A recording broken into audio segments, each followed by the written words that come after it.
She's got the moon in her eyes. Hello, everybody. Bienvenidos, and welcome back. It's October, and it's raining outside, so also my dryer's going and making a great deal of noise if that's what you're hearing. Today, we are going to talk about my favorite body horror episode of The X-Files, and it is called Sanguinarium. Sanguinarium? It is written by Vivian and Valerie Mayhew. It's one of the few X-Files episodes that's written by women, so slay.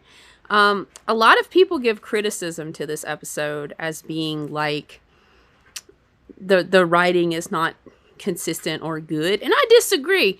This is one of the few X-Files episodes where you don't just figure everything out in the first 5 minutes. Like, it really makes you work for the twist and the mystery, and I like that. Like, for a show about government conspiracies and science fiction nonsense, like, the X-Files surprisingly does not have many good mysteries in its writing. Like, it's always giving you the answers, and it's really refreshing to see an episode where, like, you have to work for it.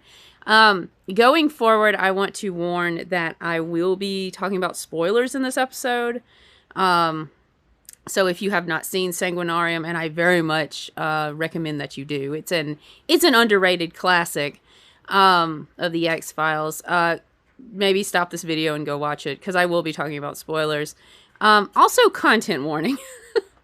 When I say this episode delves into body horror, I mean every fucking word of it. I don't know what was going on with season 4 of The X-Files, but it has some of the best horror, I think, in any season of The X-Files. And it's just one after the other. You have this one, you have Home, Paper Hearts, Unruhe, and they're all delving into, like, different genres of horror. Like, this episode is very much body horror. Home is like family horror. Unruhe is like psychological horror. But there is a particular horror, and I'll talk about it towards the end of this video, that's my favorite brand of horror. I don't know what to call it, so I am calling it, quote, everyday horror, end quote. And we'll talk a little bit more about that and why I think it makes this episode work as a as a piece of horror media. I love it when the X-Files delves into horror. That's one of my favorite things that the show does. So let's dive right into it. This is also an episode I love to put on around Halloween. It's got lots of witches and witchcraft and spells and magic nonsense.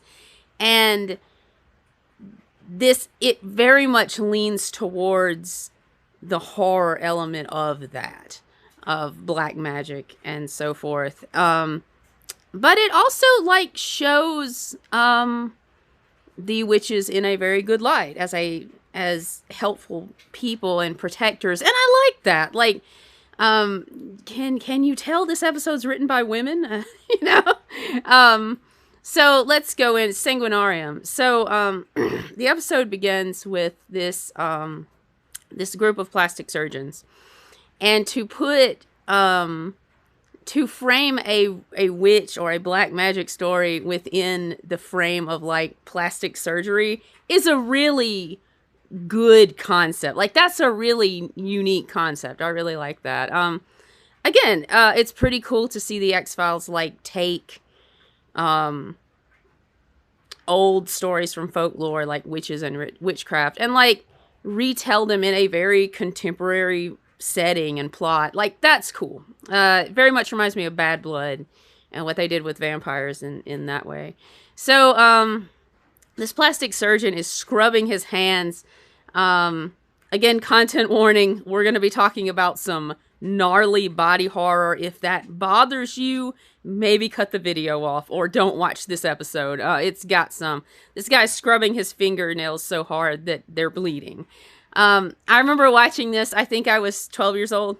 Maybe I was 13 years old when this episode came on, and that image just the imagery in this episode just stays with you. I mean, like, I rewatched Sanguinarium for the first time since I rewatched in 2019 when me and my spouse were doing this rewatch of the X-Files, and I still remembered those scenes from when I was 12 and 13, like of the guy scrubbing his fingernails off. I was just like, no thank you.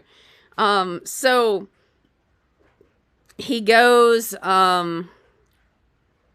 to do this liposuction surgery on this person, and he's sucking out the fat, and you see it like going up this pipe that he's using to suction it out, and then you just see the fat turn to pure blood, and it's one of those things, again, like the X-Files will just kind of show you the periphery of this horrific thing, and it scares you more than just looking at it.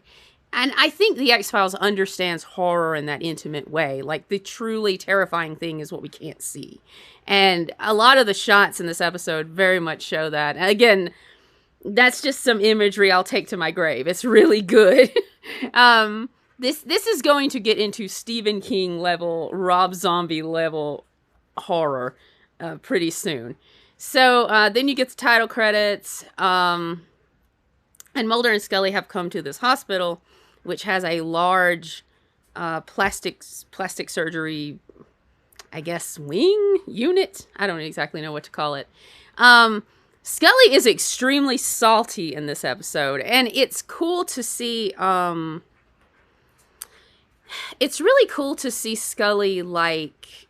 To see the doctor side of her. The side of her that's like, oh, you can see my paintings over there. That's good. To see this side of her that is a caregiver, a healer, a doctor, a nurturer. And it comes out in a very interesting way in this episode. One cool thing about this episode is it delves into Mulder and Scully's characters. And like exploring their characters. And one cool thing about the X-Files is it doesn't just leave that up to the mythology episodes. Like a lot of the Monster of the Week episodes, like Pusher and Clyde Bruckman, very much delve into Mulder and Scully's nature and characters. And I think it's a reason a lot of people in the fandom like equally love mythology and Monster of the Week episodes, is because you kind of can't have one without the other. Of course. That's not saying that the mythology episodes get better, because they fucking don't. But I think it's one of the first shows I was introduced to that did that, and that's pretty cool. Also, X-Men the animated series does that. Like, they'll have this big overarching plot, like with the Sentinels or like Apocalypse, but then they'll have like quote Monster of the Week episodes, or like the X-Men are like taking on fucking Arcade or whatever the hell, and they're like, oh, this is happening, and it explores their characters, and that's cool. The X-Files is a lot like that. So Scully's very salty. She's saying like this, a lot of hospital, what is it called, a lot of specialists in hospitals that are like actually trying to save lives have been defunded, while plastic surgery is just like bringing in the big bucks. And she's very salty about it, and that's pretty interesting. Like, that's a neat character beat. It's also hilarious that 1997 Gillian Anderson is saying this when she's absolutely the most breathtaking woman on the planet. And still, I mean, Gillian Anderson still is the most breathtaking woman on the planet. It's just funny that she's saying, like, oh ho hum, this plastic surgery nonsense. Yeah, it is an interesting point. It's an interesting look into Scully's character. I don't know how you feel about plastic surgery. I don't really want to get into that. I just want to talk about this episode and its horrific elements. But that's a cool stance that she has, and it very much is a window into her character, and I really like that. They meet a Dr. Shannon who's just really a piece of shit. She gets more sympathetic as the episode goes on, but goddamn, is she pretty insufferable, especially to begin with. And her big this horrible accident has happened in this hospital where this man got his soul liposuctioned out, pretty much. See cold open. And her excuse is always, well, you know, our plastic surgery wing is funding this state-of-the-art hospital. And she's like, so what's wrong here? And seeing her and Scully, like, have those contrasting perspectives is pretty cool. And like I said, Dr. Shannon kind of starts out as this piece of shit, but, like, towards the end of the episode, you kind of see things from her perspective. The characters in this episode are really good. The side characters are really good. You have Dr. Shannon, Dr. Franklin, and then you have Nurse Rebecca Waite. So every time I hear the name Nurse Rebecca Waite, I think of the 80s singer John Waite, who sang that fucking song, Ain't Missing You at All. Missing you, I ain't missing you. I love that song. God, that's some good shit. Anyway, Rebecca Waite, no relation to 80s pop singer John Waite, talks to Mulder and Scully. She's like, well, I can't really say much about it because my job will be in jeopardy, which feeds into, like, the hospital being willing to cover these things up just to keep these plastic surgeons rolling in the bucks. Something that, again, pisses Scully off a lot. And I think understandably. Like, yeah, that's fucked up.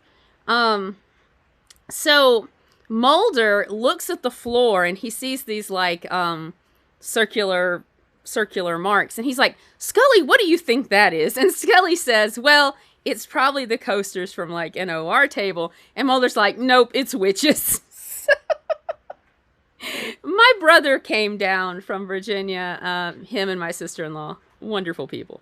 And my brother had never watched The X-Files when we were kids, which always just amazed me. It seemed like something that would be just right up his twisted little alley, like for me. And we watched like 5 episodes of The X-Files while he was here, and like across different seasons, so he could kind of get the feel of it and see if like he'd want to watch it some more, because that's what I do to people. I'm like, hey, have you watched The X-Files? Let's watch The X-Files.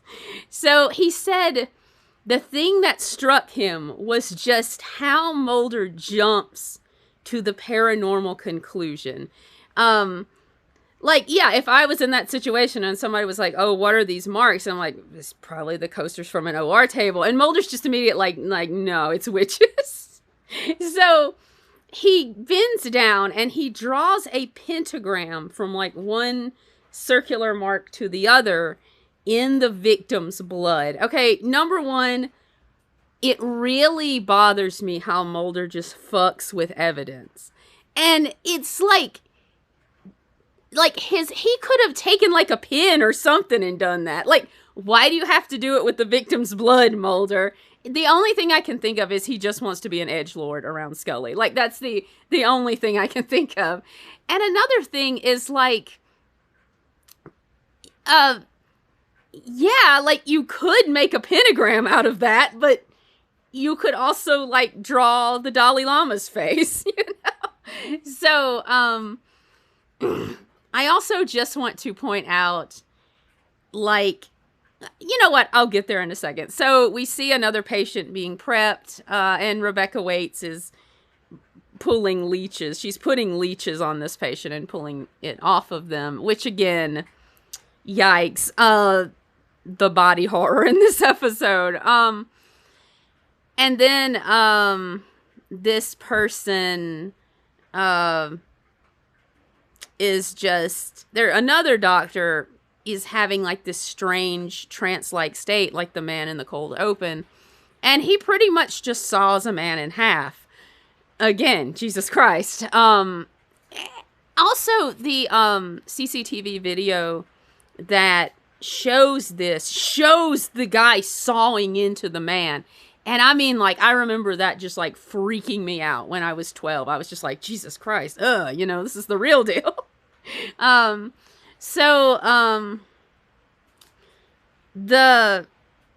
What we learn is that Nurse Waite is a white witch, and she is practicing magic to protect these patients from an evil force in the hospital. But it's hilarious how Mulder, who prides himself as being this outsider who no one understands and everyone's just coming for him and wanting to persecute him, how he immediately jumps to blaming the woman who is a witch. Like, that just, it's like, that's so on point for Mulder. Like, he markets himself as being like this outsider who gets marginalized people when he will be the first to point the finger at someone like Rebecca Wade, which I think is just, it's so on point for Mulder. I don't think it's intentionally done, but like, or maybe it is, but like in this episode, considering it was written by writers who were like new to the show, and like, that's an interesting observation that he's a man first. Mulder is a white entitled man first before he's anything else. And I think that's something a lot of people like don't acknowledge, is like Mulder's going to fall back on toxic masculinity first. Like, you know, no matter how he's marketed as this like empathetic and emotional man, groundbreaking for his time, like, he's always going to fall back on that toxic masculinity first. So they go to Rebecca Waite's house and break in without a warrant. Again, something Mulder does a lot that pisses me the fuck off. Also, Mulder does a really shitty thing where he like sees a broom by Rebecca Waite's door and he says probable cause. And I'm like, you're not going to tell me Mulder would not be in the front seat of the Salem witch trials eating popcorn while they murdered these poor women. So they go into the house. Mulder goes upstairs and he's like, look, Scully, a pentagram down on the floor. And I'm like, anyone could have that on their floor, but go off, Mulder. And they find out that Rebecca Waite is practicing white magic to try and protect these victims. So about 10 years ago at this same hospital, there were this rash of patient deaths that could not be explained. And this one doctor died. And as Dr. Shannon tells Mulder and Scully, he worked himself to death. I also just want to point out how Scully says that all of these doctors who are going into these trance-like states and like murdering patients are taking a fuck ton of drugs. And Mulder just kind of waves that aside. He's like, yeah, but it has to be witches. And I'm like, Mulder, you know, I think if people take a lot of drugs like that alter their physical and mental state, maybe they shouldn't be performing surgery. I'm just going out on a limb. I'm not a doctor. I'm not a surgeon. I'm not in the medical field. But I'm just going to spitball and say, if you're taking a lot of drugs to alter your emotional, physical, and mental state, maybe don't do surgery. You know, maybe don't even fucking drive a car. Okay? So, again, Mulder just jumping to the nearest paranormal explanation. So, we get these really cute scenes of Mulder in his motel room looking at his nose. And this is Mulder's self-esteem issue episode. It's kind of touched on in the episode Caddish and how he views his appearance. Again, 1997 David Duchovny looking as cute as a fucking button, looking at his face like, oh no, am I ugly? I'm like, no, David, you're not. Like, I don't know who's going to tell him that he's the most beautiful man on the planet at this point. 1997 David Duchovny is just a godlike being. I can't put words to it. So, I wrote a short fic, and it's up on AO3 now if you want to check it out, under Dead Raccoons 13, where it takes place directly after this episode, and Mulder's very self-conscious about his nose and his appearance. And Scully's like, well, I guess I'll just have to fuck the truth into you. And so, to put it in G-rated standards, Scully rails Mulder while telling him, give me all your big-nosed babies. Which is what happened after this episode, I'm pretty sure. So, also, Mulder makes a diss at Scully after he's having these, like, self-esteem issues of his own. And he's like, God, you look terrible, Scully. And I'm like, okay, Mulder. What? Thanks, dude. That was a dick move. So, Rebecca Waits leaves. I don't know why. And, you see this doctor named Dr. Franklin. And, one thing they say is that Nurse Waits was attending these patients that died 10 years ago. And yeah, okay, Mulder, I'll kind of give you that. Like, that would put her under suspicion. But still, like, why do you jump directly to this woman is practicing black magic? Also, pretty hilarious how off the mark Mulder is here. He's like, she's practicing black magic. He's like, nope, she's doing the opposite. She's practicing white magic, trying to protect these people. Again, I also love how they put the witch in, like, a role of a protector in this episode. I really like that. That's cool. Also, can you tell this was written by women? So, this Dr. Jack Franklin, a sketchy motherfucker, goes to his big-ass home, and he goes into the bath, and he finds the bathtub not just full of blood, but blood is running from the faucet. It would not be as scary if it was just the bathtub, but the blood running out of that faucet, I'm like, nope! And he goes up to it! I'm like, dude's never watched a horror movie before. And Rebecca Waits jumps out of the bathtub full of blood to stab him. She also writes these weird words on the wall. I'm not going to attempt to pronounce them. Something, something, witchcraft, something. So, this guy kills... Well, no, he does not kill Rebecca Waits. They're taking her off to the police cars, and she starts upchucking straight pins, and I'm like, oh my god, no. Like, that's the scene. That's it. When she starts throwing up those pins, I really have to turn the television off. And like, let's take a break, and let's fast forward a little bit through this. I'm like, I can't do this. Again, ace body horror. So, they interview Dr. Franklin, and Mulder is suspicious of Dr. Franklin, but I don't know why he would be. Again, it's a great example of the writers just giving Mulder the answers. Again, the world's luckiest detective. Like, if you... the podcast, Fox Mulder is a Maniac says Mulder's the world's luckiest detective because the writers just kind of hand him the answers. And, like, he would have no reason to suspect Dr. Franklin at this point, but he just does? Question mark?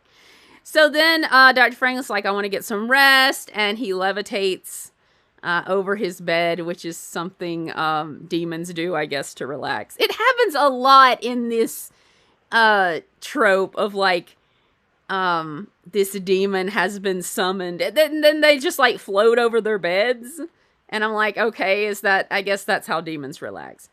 So then you see the group of plastic surgeons, and they're all together, and they're like, oh my god, what are we gonna do? And I'm like, well, the hospital's probably gonna cover this up like they did last time. Also, Mulder believes they are a coven of witches who has summoned this demon, and it's just kind of dropped. Like, you never know if they are or not. I don't know. It's really up in the air. Like, Dr. Shannon seems to know something's going on with Jack Franklin, but it's never confirmed. Like, I think these people are just, like, shitty plastic surgeons who want to cover up these murders. Like, that's, and I mean, I don't know. Like, it's one of those things in the X-Files. Like, that plot points just drop. Like, we never get that resolution. So, Dr. Franklin keeps orchestrating these murders. Mulder's like, oh, look at the victims' birthdays. They're falling on these witches' Sabbaths. And Scully's like, okay, bro, whatever. So then Dr. Shannon is on to Dr. Franklin, and she confronts him. And then he telepathically, through magic, he puts these sharp surgical tools into her intestinal tract. Again, yikes on bikes. The body horror in this episode is just too amazing. And then he says, I hope these instruments were properly sterilized. Writing. And he kisses her on the forehead, and I'm like, yuck. Dr. Franklin's like a demon, a murderer, and a fucking creep. Yay. So... I love how the X-Files just throws that in. They're like, look at this guy. He's all these things. Oh, He's also a sex offender. I'm like, that's great. Fuck me. So then, Mulder tells Scully, they rush into the hospital. Dr. Shannon's going to surgery. He's like, don't let them operate on her, Scully. And he runs off. And then Scully runs into the OR and does what she loves to do, breaking into an operating room while someone's on the operating table and screaming at the top of her little voice, I am a fucking medical doctor. Which I think is just too much. You have this woman come in like dressed to the nines in a fucking teal pantsuit and being like, I'm a medical doctor, stop everything. I'm like, ma'am, who are you? Which is how these people react. So earlier,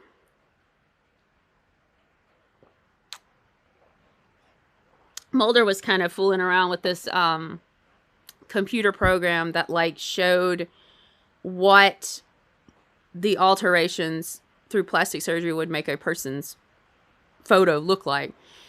It's also cute how the X-Files takes like 90s technology and they're like, this is the cutting edge of technology. This is the greatest computer technology that will ever be. And I'm like, it's so damn quaint. So he's like asking Dr. Shannon, he's like, space this guy's eyes out. And she's like, that's beyond our capabilities. And Mulder's like, I know, because he's an edgelord.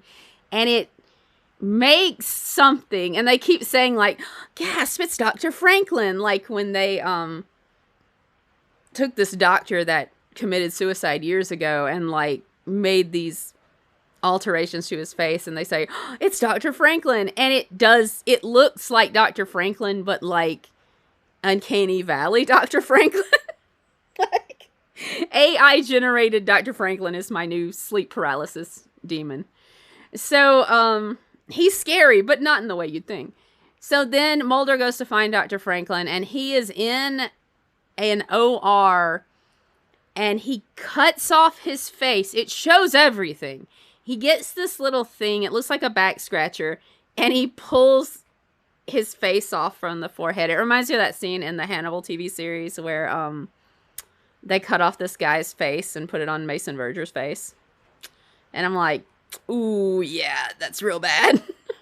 I like to like clear a week when I watch this episode because I don't want to be in the house alone. So then Mulder finds Dr. Franklin's face in a pool of blood on the OR floor. And David Duchovny's like, meh.